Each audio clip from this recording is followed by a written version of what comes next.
That is a huge try. What a pass again. Oh, that's a bullet book. Opens up. Huge hole through the middle. And Danny Norman charging up the field for a team, trying to get them home in this series. You are listening to the Touch Heads podcast. Here are your hosts, Danny Norman and Mitch Walkerton.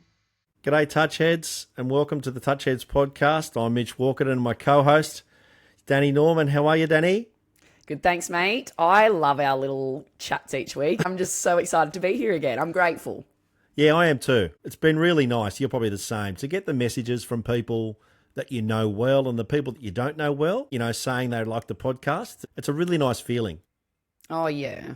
I know. That people are the listening. feedback's been nice. The feedback's been really nice. And like looking at the insights, obviously like no one else sees it but us, but looking at the insights of how many people we have tuning in, it's really exciting to see. And this is only the beginning. Like it's season 1. We've got a long way to go, but it's looking really good at the moment. Yeah, really stoked. It's awesome. Yeah, and a huge thank you to everybody who is listening, subscribing. It does mean a lot. We weren't really sure where this would go when we started a couple of months back, but so far so good. It's been a fun journey, and we hope to continue plodding along, let's say. Yeah, we really appreciate your support, guys. Mitch, you got a pit and peak for the week? Yeah, I do. My peak is going to be the messages of, I really like the podcast, great chat, I really like that. It makes you feel good. Yeah. That you do something, and, you know, we put ourselves out there. My greatest fear was it was going to be shithouse, and that Me too. and that no one was going to listen. They're like, look at these losers. We've And I got was 2 like, subscribers and my mum listening. That's it. when it first started, I got all my kids, make sure you're subscribing, guys. And I was like 50 people subscribing to you, to our Insta. And I'm like, oh no, this is going to be horrendous. So, it does mean a lot, you know, whether, you know, people have got stuff in their lives, but I think they put it on when they're listening, on the Spotify especially. And so that's, for me, that's been, you know, the highlight of my week. My pit of the week, Danny, is, as you know, I'm doing renos, and I had to move some lounges, and I never wear shoes. So I'm with my son, and I drop a lounge on my toe. And I don't know about you, but like, when something bad happens, like the worse it is, the less noise I make. Like if I paper cut or I'll be like, ow, in my most masculine voice, you know, if something minor happens. But when you drop a lounge on your foot, it's just grunting. Toe, the worst. So, but if the worst thing that's happened to me all week is dropping the lounge on my toe, with things that people have got going on in their lives, I can't complain. How about you? Oh my God. Mate, before I go into mine, I think the most like frustrating, annoying thing you can do is like kick your toe or like drop something on your toe. Absolutely. Have you seen that Inspired Unemployed video of when they like accidentally kick their toe onto something and then they're turning around and start like bashing the couch or like getting angry at whatever it is? That's me, literally me. Pete's the same. Every time I like stub my toe, I'll just like start abusing the thing that absolutely. ran into. You go ballistic. Yeah, it's the worst. But anyway, look, my pit and peak of the week. Pit was Cara and I last week were down and out. Daycare sickness is like so horrific for the first year. People are trying to tell me for the first 2 years, so I'm really nervous. If we've got a repeat of this the same next year, it's going to be hectic. But yeah, we were really sick and just like bedridden. We didn't even record a podcast last week. We were just so sick. So I'm feeling a lot better now, a lot more energetic, which is a bit of a peak. But also, I think the biggest peak for me this week was Koa turned 2 yesterday. Hey. Yeah, and it's such a milestone for a parent, as you would know. Like, your first birthday is huge, but seeing him really transition from, like, little baby to toddlerhood, and he's just a little boy now, it's it's really special. So he's got his birthday party on the weekend. Okay. What have you got planned? Oh, we're going to do a little backyard toddler Unreal. bonanza, just throw them all in the backyard and the parents can have a drink while they tear around before bedtime, which will be great in the Unreal. arvo. Yeah, so very low key, but that's my pit and peak for the week. So it's all going well. Excellent.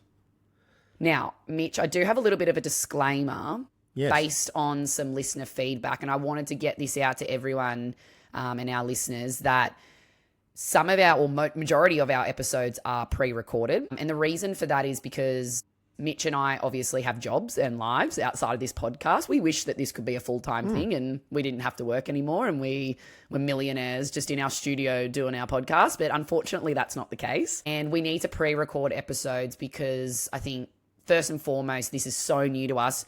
We're doing the producing, the editing, everything behind the scenes, and we are learning on the go. So if we're recording episodes to release the next day, puts us on a really tight timeline and under a lot of pressure. So that was the first reason. And the second Danny, can reason... I just jump in and say, when you say we have to edit, that means Danny has to edit, right? And you're the busiest person that I know with the schedule. It's crazy. You're just hectic. So just wanted to clarify that for our listeners. That's okay. But yeah, we're producing it ourselves and we have work and families, and that was the second reason. This isn't like, obviously it is a huge priority for me at the moment and I want it to be successful, 100%. but life gets in the way, and sometimes, like last week, I was so sick and couldn't record. So I'm really grateful that we did do a lot of pre-recording and got ahead of the game, I guess. So that's just a little disclaimer for our listeners. But thank you so much to those people that have sent in the feedback and sort of been confused and asked the question of, oh, hey, this happened... You're talking about Metro Cup, round 3, but you're up to round 8. And correct. Yeah. So, yeah, just a little disclaimer for our listeners. Yeah. But anyway, I think we've got a really exciting episode coming up today with our 21 questions. Do you want to give us a little bit of an explanation before we get into it? Yeah. So, look, it's an episode that I guess not everyone knows who we are. So, ask some questions of each other with regards to... touch-related questions, life-related questions. Try not make it too cliche-ish. That's going to be tough. Give the listeners a bit of an insight with regards to, how we think and what we feel. Just to sort of extend who we are into the viewing or the listening. Yeah, awesome. So we're going to take a quick break, guys, and then we will come back for our 21 questions. Can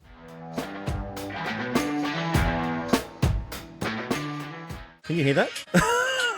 You are now rapping with Mitch and Danny. Horrendous. You got to love it. Oh, that's so good. Okay, let's get into it, guys. So we've got 21 questions today. As Mitch just said, it's just a little bit of an opportunity for you to get to know us a little bit better.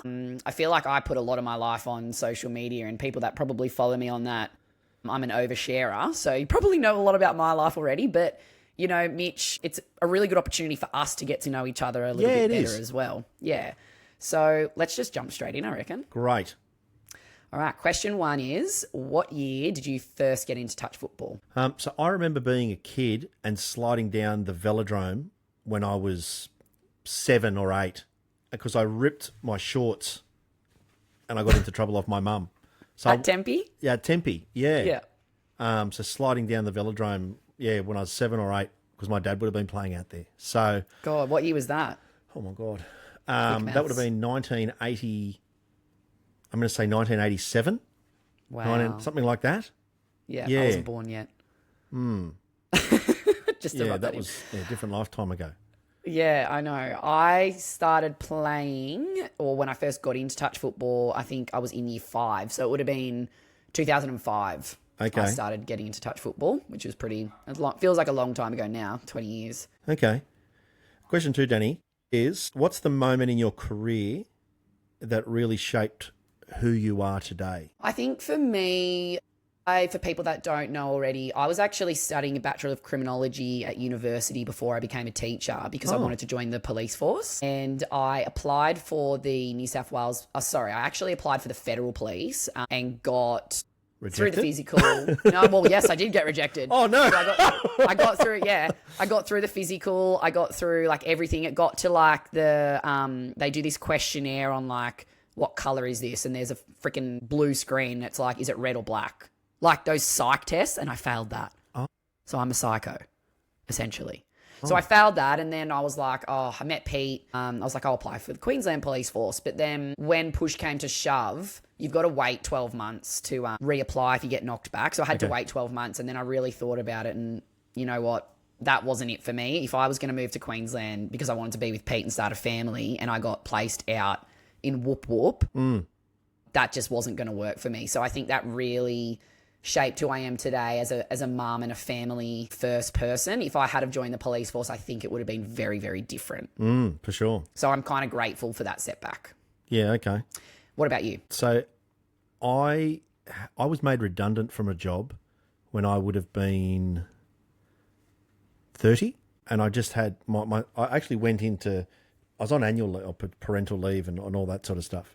I went in to pick up my laptop, and while I was there, the business asked me, can you just pop into the boardroom for a quick chat? I'm like, what? No, I'm in boardies.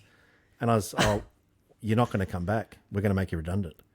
So then I had a huge career change, and it's one of those things, and cliche alert, you never know what's going to happen. And it was the best thing that ever happened to me. But at the time I was like, fuck, I've got 2 kids. This is horrendous. I got no job. I'm like, stress. But everything sort of all works out. So It's pretty funny though, like both on the same page there. Like it's a career path thing, right? Like I didn't expect that to be so similar. So that's pretty cool. yeah.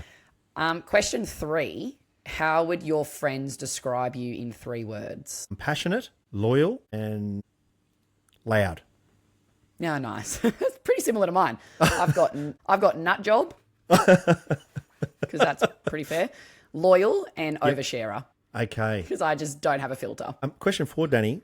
What's something people often get wrong about you? Oh, this is a good one. I think for me, people might think because of my social media and that I post a lot about my life and myself that I'm really self-centered. And I don't even know. I was actually a little bit nervous to share this because I think I'm being really raw in saying it. I am polar opposite to that. I go above and beyond for people around me. I always put others, like my family and the people that are important to me, before my own needs.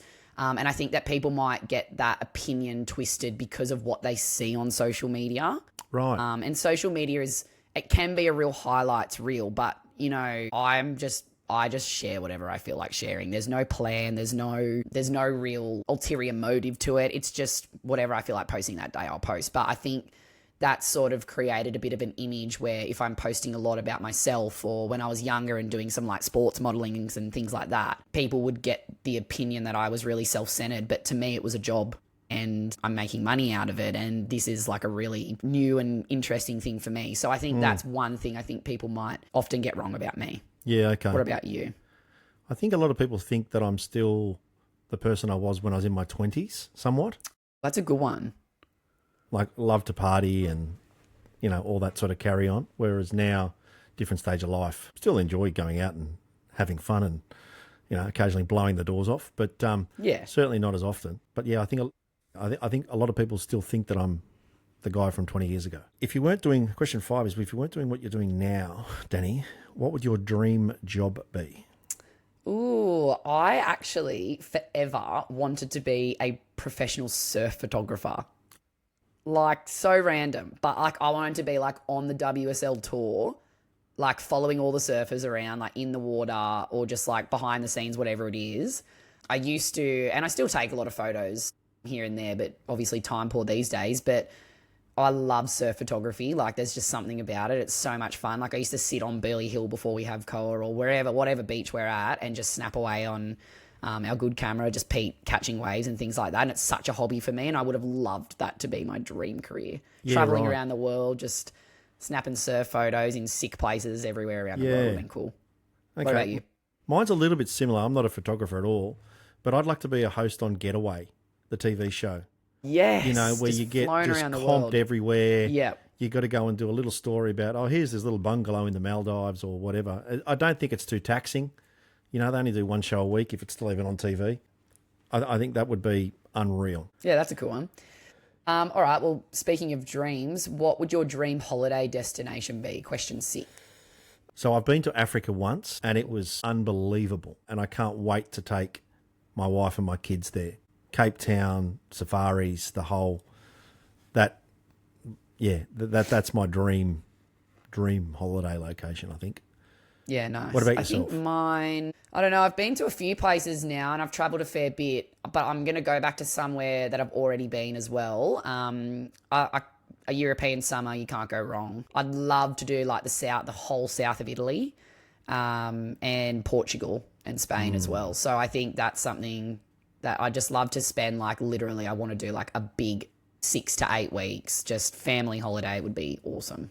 Okay, cool. Most embarrassing moment at the touch fields. Okay, most embarrassing moment. This is a good one because it was maybe like, actually, it's Ziggy's birthday, my dog, today. So this would have been, he's 7. This would have been 6.5 years ago when we just got him. Mm-hmm.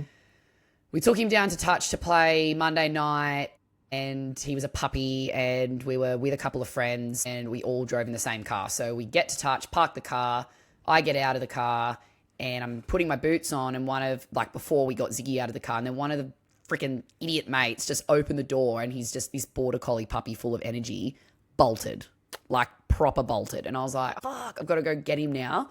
So I'm sprinting to try and catch him, and he's like fast. If anyone's got a border collie, they're fast. Anyway, he sits right in the middle of a field where a game's being played. So games have already started. And I was like, oh my God, I'm so sorry. And everyone just stood there and like watched me. So I've walked onto the field to try and grab him. And again, border collies have this real like game sense that when you get close to them, they think they're stalking you and then bolt in the opposite direction. So I have like slowly approached him, tried to catch him and his lead, and he's bolted. But I dove and missed him. No touch. No touch. On the main field, everyone's just pissing themselves. I'm like, oh my God, that happened at 3 different fields. I couldn't catch him. No one helped me. And then this this beautiful referee, he ran past him and the ref like stuck his leg out and trod on his lead. And I was like, that was so embarrassing. I went home, didn't even play. God. Yeah. What about you? Probably 4 years ago, country champs at Tuggerah.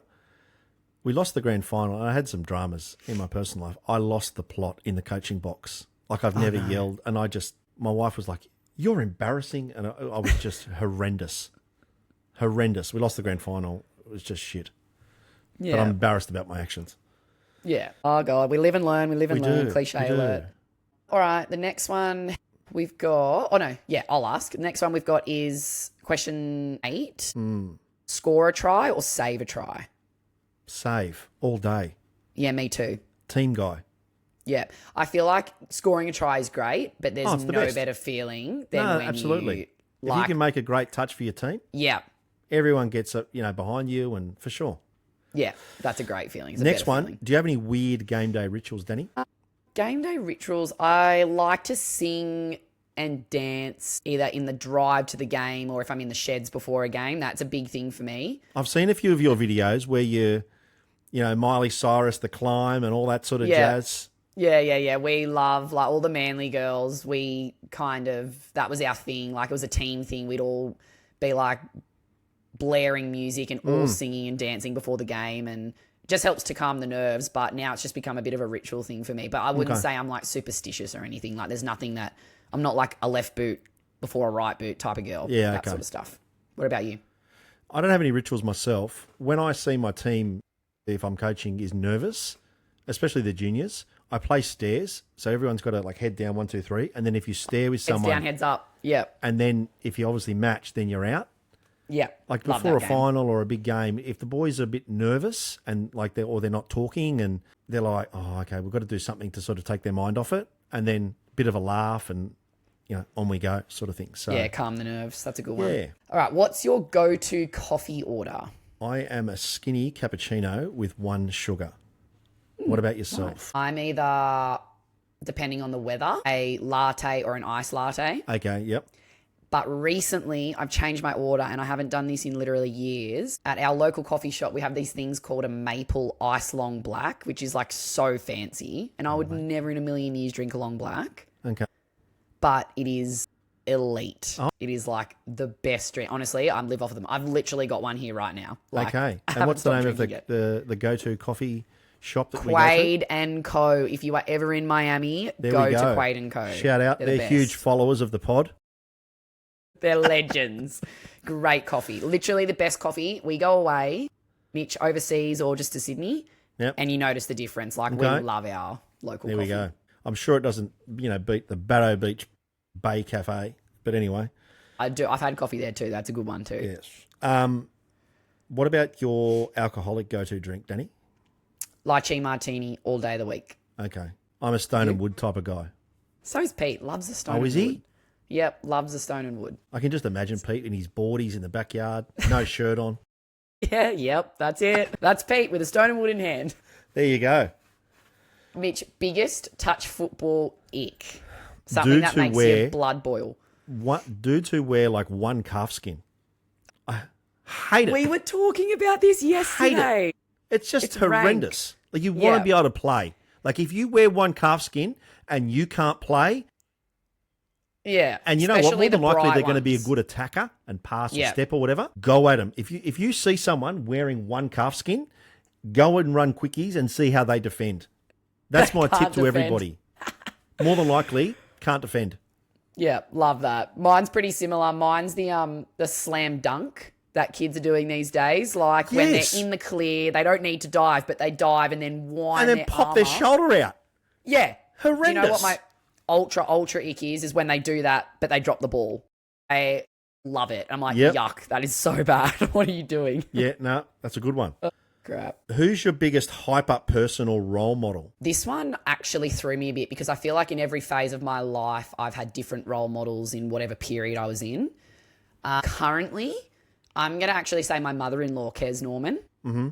And the reason for that is she is, and anyone that knows Kez or has been coached by Kez or is just associated with her at whatever level will know that she's always got the time. She's always saying the right things. She's so supportive, great mentor, someone I look up to. Like she's achieved so much in the sport. And I'm really grateful that she's someone I can call my mother-in-law. So I have a great relationship with Kez. Great. And that's something I always dreamed of when, you know, I met the right guy that I would get along with their mum. Yeah, for sure. Kez and I probably hang out more than Pete and I hang out, to be honest. So, yeah, really grateful for Kez. What about you? Okay. Probably my wife. Yeah. She keeps me grounded, doesn't let me get too much of a big head, but then also, you know, pumps up my tyres if I need them. Good advice, good sounding board. Yeah, she'd be the person that liaises with the most, I would say. Yeah, love that. That's special. All right, what's the biggest piece of advice, or best piece, sorry, that you have ever received? Probably from my mum, be kind to others. And I don't do it all the time, you know, to be really... Sometimes we forget to be nice. Yeah, no, for sure. But it doesn't take much to say hello to someone or to be nice to people. You know what I mean? No, so I would say that's my best piece of advice that I've been given. What about yourself? Yeah, me, I would say, don't know if you're familiar with the Mel Robbins podcast or her book called The Let Them Theory. And it's something that I've only recently discovered after becoming a parent. And basically the Let Them Theory is that you might have an issue or a social issue with someone saying something behind your back, it gets back to you, that web of crap. Oh, yeah. The theory behind it is to just let them be them. Let them talk, let them carry on that way, let them do that. Don't let it affect you. Yeah, right. It's really about not letting other people's opinions get the better of you. And it's something that I feel like it's just a quick little message that if something's making my blood boil that I feel like it's out of my control or it's something that someone else is doing that upsets me, I just go to myself, just let them. Like, doesn't really matter at the end of the day. Just let them do their thing. You just do your thing. Great advice. Yeah, so I feel like that's a really good one. Like, if you haven't listened to that podcast, Mitch, honestly, highly recommend it. Mel Robbins. It's a great podcast. It's also easier said than done because you're dealing with human nature and you're dealing with, you know, people talking or criticizing or saying things negative about you.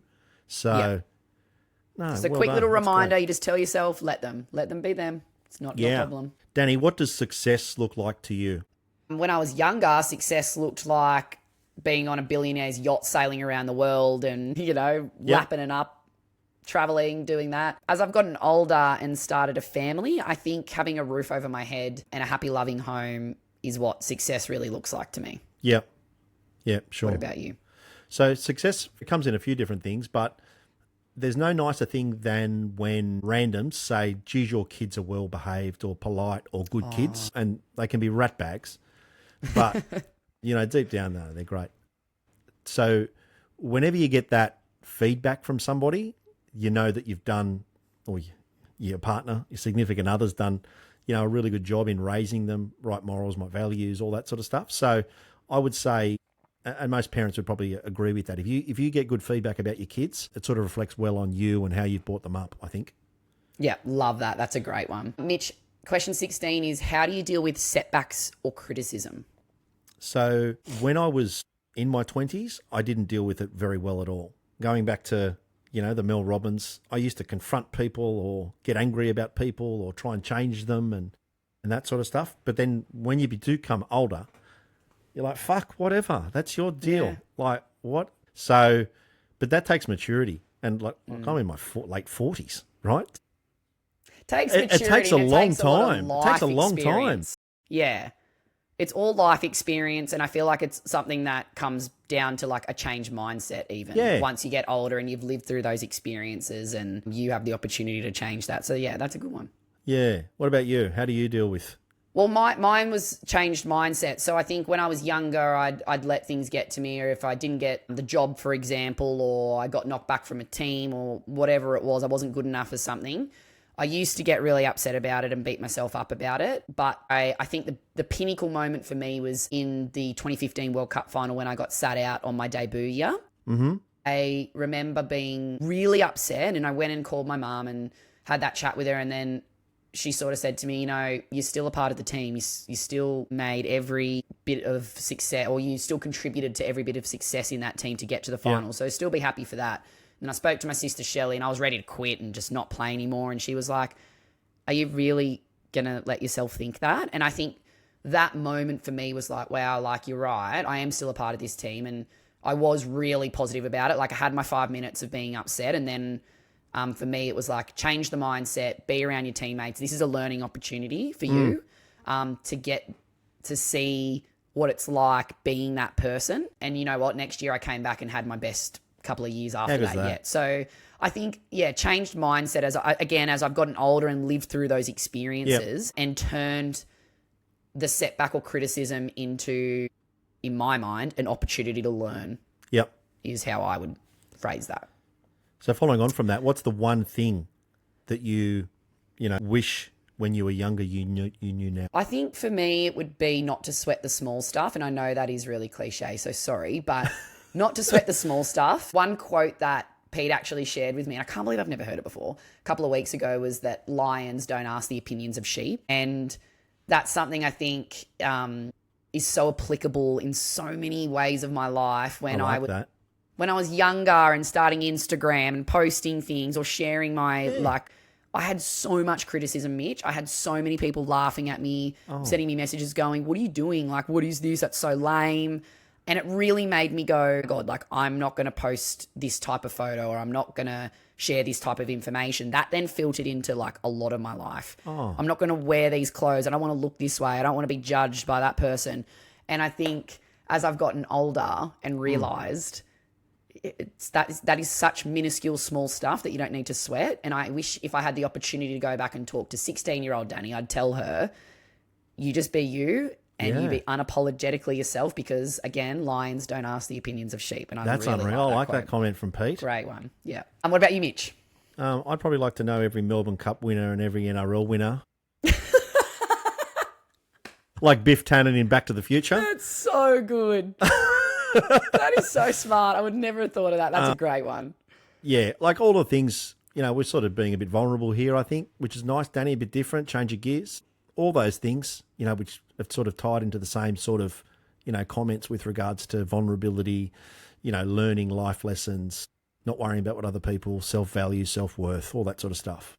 Yeah, you really don't realise it until you're older, eh? You're so naive. Here's a good one, Danni. If we ever disagree on something on air, how do you think we'll handle it? I laughed at this, and I actually think that's how we would deal with it. We'd laugh. Yeah. I'd just be like, agree to disagree. You're wrong, I'm right. Or, I'd go, whatever, fuck, who cares? Just leave it. I think we would laugh it off. Yeah, for sure. On air, absolutely wouldn't get into an argument. I don't think we'd even get into an argument off air. No, I don't reckon either. Be like, hey, I think this, I think that. All right, sweet. Well, good on you. And then just get on with it. So, yeah. That's a good one. Mitch, what made you say yes, or what made you ask me to co-host a podcast? Yeah, so that's a really hard one. Thought, because I didn't know you, knew heaps of people who we have in common. And obviously, I don't want to piss in your pocket, but you play for Australia. You're really, you're well known within the touch community. I thought I could work, I see the videos and that sort of stuff where you don't take yourself too seriously, but you do have, you can relax and you've got when to switch on and off. Yeah. That's what I'm looking for. Thank you. Yeah. When you need to switch on and be serious and focus, you can. If not, you can sort of just go with the punches and just roll. And that's, I think, somewhat how I am wired as well. And I just sort of felt that we'd hit it off, even though I didn't know who you were and that sort of stuff. And yeah, I thought we'd make a little good duo. So yeah. What made you say yes when you get this random message from this guy that you don't really know who he is from Sydney? Do you know what's so funny? This is like the first thing that popped into my mind. When I got the text, I was like, really like, oh, I'm not sure. When I spoke to you on the phone and heard your full-blown like radio podcast voice, I was like, oh man, he is like made for this. Turn it up. Like, but you've got such a smooth, I'm such a bogan. People probably listening to this going like, oh my God, That's why we get on though. I'm a bogan too. No, I know, but the way that you sound, I listen back to our episodes and I'm like, oh my God, I hate the sound of my voice. You've just got this like smooth radio podcast voice. Cut it out. That was one thing. And then the second thing for me was, I think it's a challenge. It's something new. It's something exciting. We both hadn't done it before. I think if someone that had the experience reached out to me, I would have felt a bit different about it. So we had the opportunity and still have the opportunity to really make this our own thing. Yeah. And that was the most exciting part to me because it's stepping outside of my comfort zone. Yeah, and just trying something new. So yeah, that was why I agreed to it. All right, question 20. If you could swap lives with one athlete or celebrity for a week, who's your pick? I'd like to swap. I would like to see like one of those mega stars in the NBA, like a LeBron James, and just sort of see what it's like to just, you can't go anywhere. And you know, fans and people wanting stuff of you, and just to sort of see what and how hectic his life is. Yep. What about yourself? That. I was actually going to say a LeBron James, but I flipped it last minute. I either want to step into the shoes of Blake Lively because I love Ryan Reynolds. Okay. But I love Blake Lively. Like, she's just like everything that I aspire to be. Like, I just love her as a person. And if I had to be an athlete, I'd want to step into the shoes of Kelly Slater because I just think he has the sickest life. The surfing theme. And has just lived the sickest life. So yeah, I would love to have stepped into their shoes for a day or a week. Cool. Last question. Mitchell, question 21 is if you can replay something in your touch career and go back and do it again. I totally forgot what the question was, by the way. If you could relive one moment in any game you've played in, what would it be? Thank you, Danny. You go first. I will say, and it's been on Instagram, when I coached the 2023 Northern Conference Grand Final, where Tylan scoops Berryman Duff to Monaghan in the corner. They've stolen it. It comes up all the time. I'd replay that. If you go back to I think it's the second or third touch, one of our links shoots up. If he makes that touch and gets a stop, they don't get to where they are. Not that I've thought about it 1,000 times. Not that I've relived it every night before I go to bed. How about you? Mine was the 2017 NTL final. I'd packed, it was actually Matt and Mel Scrannage's car, packed their car full of all of my stuff because I was moving to Queensland, and I drove the car to Coffs Harbour because we had NTLs that week. So I was basically going to pass all of my stuff on to Pete to take back to Queensland. The first night before the games were played, you remember that year it got rained out on the first day, on the Wednesday? So there was a year, I think it was 2017, it got rained out. So on the Tuesday night when we just arrived, Pete had come to meet me. We were going to do a transfer of all stuff in the morning, blah, blah, blah. And we went to bed that night and our hotel room got broken into. And my wallet, my handbag with Mel Scranno's car keys got stolen. It's all on CCTV footage. It's so fucked. They stole the car with literally everything I owned in it. No, what a disaster. Drove it to a gas tank just in behind the industrial area in Coffs Harbour there and set it on fire. Oh, thanks. Yeah, so thanks for that, guys. I then had to play NTLs that week. So that was on the night before NTLs. At least I had that Wednesday where it got rained out, where I could just be in the hotel room, collect my thoughts, sob and sob and sob. Yeah. And then I had to back up and play NTLs. And it was the year that we actually were losing to Broncos 4-0 at halftime. Like, it was like a demolition job. Like, we were gone. And we actually ended up making a comeback, getting to a drop-off. And myself, Laura Petey, and Yazzie Clydesdale were on the field and, set up the winner to win the game. And that was, like, crazy. Like, if I could relive any moment, it's that drop-off. Yeah, okay. Because it was a week of emotions and everything Shit got to week. me. And You've just lost your whole life. yeah. And I was happy in that little moment that Yes. we won, but then the reality of crap, all my stuff's still gone, like set back in. But if I could relive that feeling Okay. of that try being scored, it was just so sick. Yeah, unbelievable. Yeah. Great. All right, well, that's our 21 questions, Mitch. And I hope anyone that was listening maybe answered some of the questions in their head or are talking to themselves in their car right now as they're listening. But that was a really good opportunity for us to get to know each other a little bit more and for our listeners to get to know us a little bit more too. Yeah, it was. Really nice. So Cool. we'll take a little break now. And we'll come back shortly.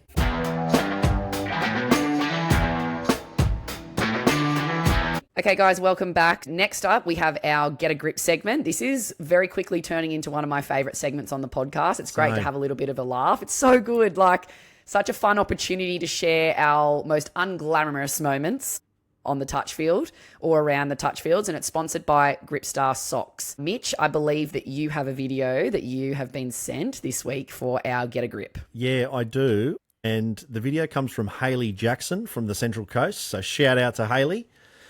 And she will play the video now. But as you can sort of see, you've got pass, ball, and all Hayley has to do is run and catch her.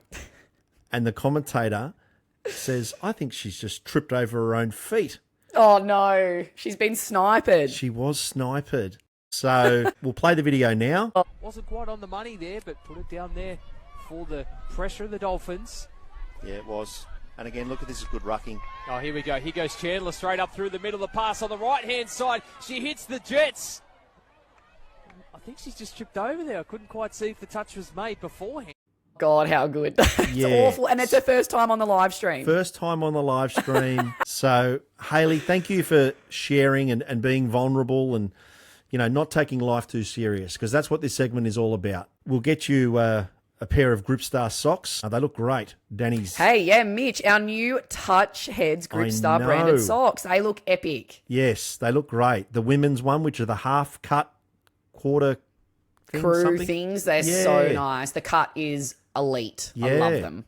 Nice white logo there. So you'll get yourself a pair of those, Hayley. So thank you for sharing that. And other viewers, if you'd like to. I know some people don't want to put it on their social media, so you can sort of, send us a DM, can't they? Yeah, I think some people might, until this really takes off, Mitch, people might get embarrassed to share it. But honestly, I've had so many people send them in, and you know what? That's fine too, guys. Obviously, we want you guys, the whole point of it is to share your unglamorous moments so that we're making them like a funny moment or something that we can learn from and have a good laugh at instead of taking it too seriously. That's the point of sharing it. But if you're not confident enough to do that, you can definitely DM us at Touchheads Podcast on Instagram or email us at touchheadspodcast@gmail.com as well. But thanks, Hayley, for getting a grip this week. I believe that's full-time legends. We will see you same time, same place next week on the podcast. Thanks, guys. See you later.